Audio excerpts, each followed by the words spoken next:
Welcome to our discussion of the quantum mechanical model of the atom. We've finally made it from Democritus to Niels Bohr and everybody in between. We've finally reached the point where we're going to discuss the modern idea of the structure of the atom and how its subatomic particles are arranged. So in this video, we'll be looking at the following objectives. We'll describe how electrons are arranged in the atom according to the quantum mechanical model, define principal energy levels, sublevels, and orbitals, differentiate between these different levels of organization, and define Heisenberg's uncertainty principle. So in 1926, a scientist by the name of Erwin Schrödinger comes up with equations that figure out where electrons are most likely to be. He hypothesizes that rather than electrons having these set planetary-like orbitals, that they're actually located in this electron cloud, this cloud of probability where electrons are most likely to be found. And he called these electron clouds orbitals. So our electrons are no longer located in orbits, but rather in these clouds of probability called orbitals. Schrödinger's work in 1926 with the electron cloud led to the formulation of Heisenberg's uncertainty principle in 1926, which was postulated by scientist Werner Heisenberg. So we detect electrons much the same way we see things, by seeing the light that bounces off of them. But because electrons are so small, when photons or packets of light hit an electron, the electron is going to get nudged off course. So now we know the position of the electron, but it's no longer going the same speed and direction that it was before the photon hit. So Heisenberg hypothesized that it is impossible to know exactly both the velocity and position of a particle at the same time. We can know one or the other, but as soon as we know one, then either the velocity or the position or both have changed because of the collision with the photon. So what does our quantum mechanical model actually look like? Well, there's a lot we're actually keeping from Bohr's model. So we're keeping our protons and neutrons in the center where most of the mass of our atom is concentrated. And we are still allowing our electrons to move up and down either towards or away from our nucleus based on the amount of energy they have. However, our electrons are now organized into principal energy levels. And there are 7 principal energy levels, and the shorthand being N equals either 1, 2, 3, or all the way up to 7 is our shorthand for principal energy levels. And they're going to represent a range of energy rather than a fixed amount of energy. So now this is where it gets a little bit tricky. Each of our principal energy levels is broken down further into sublevels. And our sublevels are described by the letters S, P, D, and F. And those sublevels are then broken up into orbitals. And remember, orbitals are a region in space where there's a high probability of finding an electron, an over 90% probability of finding an electron in those orbitals, in those electron clouds. And each of those orbitals can hold up to 2 electrons. The S sublevel is made up of only one type of orbital, and it has this nice round spherical shape.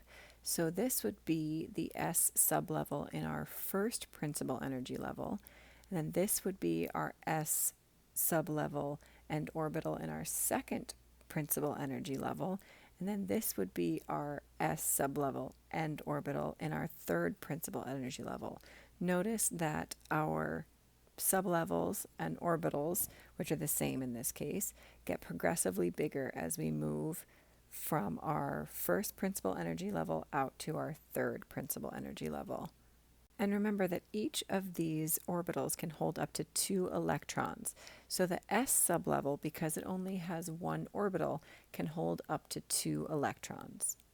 Our P sublevel is made up of 3 different orbitals, all of which look like dumbbells but have different orientations. So when we put them all together, all 3 of these orbitals put together in a P sublevel look like this. So this is what our P sublevel looks like. And remember that each of our orbitals can contain up to 2 electrons. So the px orbital, the x referring to its orientation on the xyz axis, would have 2 electrons in it. Our py orbital would have 2 electrons in it, and our pz orbital would also have 2 electrons in it. So our p sublevel can hold up to a maximum of 6 electrons. 2, 4, 6. 2 in each of its 3 orbitals. The d sublevel actually has 5 different orbitals, each with a different shape, and it's sort of this variation of a double dumbbell or a clover type shape, except for this 5th one, which is really unique to all of the other 4. But again, our d sublevel with its 5 orbitals, each of those orbitals can hold up to 2 electrons, so our d sublevel can hold 10 electrons max. Finally, our f sublevel is made up of 7 orbitals with a much more complicated shape for each. But again, it's the same trend that we've been seeing with our other 3 sublevels. Each orbital can have up to 2 electrons, so our f sublevel can hold up to 14 electrons, 2 electrons in each of its orbitals. So let's take a look at this chart that really sums up our quantum mechanical model and our electron configuration within the atom. So in this column we have our principal energy level. So our principal energy level 1 has 1 sublevel. And our 1 sublevel has 1 orbital. Our s sublevel has 1 orbital. And each orbital can hold up to 2 electrons. So our first principal energy level has 2 electrons.